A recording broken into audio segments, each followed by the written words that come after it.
Hello, welcome back PlayBASIC coders. Up to the tutorials update, we've got the same mechanism for viewing them now. They're all converted, and I thought I would update some of the display mechanisms to add some tooltips, and we'll see how that's going. That's just the edit part, the display part. So we've got our icons at the bottom for any extra links that might be related to this tutorial. In this case here, the whole tutorial is actually external. What I'll do is I'll bring the whole thing into the site eventually, but not now. So our tooltip is kind of working, showing both of them at the same time. It shouldn't, which is very frustrating.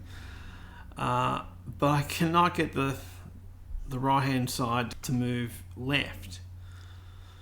I'm struggling with it, you know.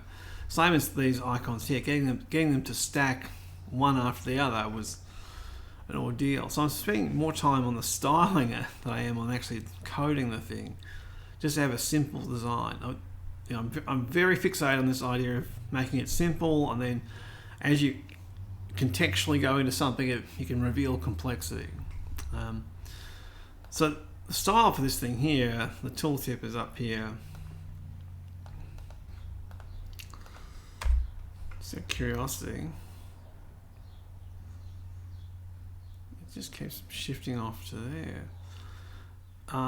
Both are being displayed because they're both being triggered as the mouse hovers over. There's a div that's hidden in here, a little zone pretty much. So these icons can stack to the right. Yeah, it's unfortunate. Just try something with just a link at the bottom. Yeah, that's what's meant to happen. It's just meant to go, you know, here's the home page about this. Yeah, if you ever read this thing, it's quite a long piece of text. Anyway, that's today's little issue.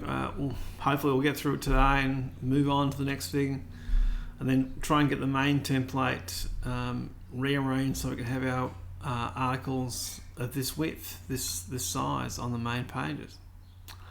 Alright, thanks for that. I'll see you later. Bye.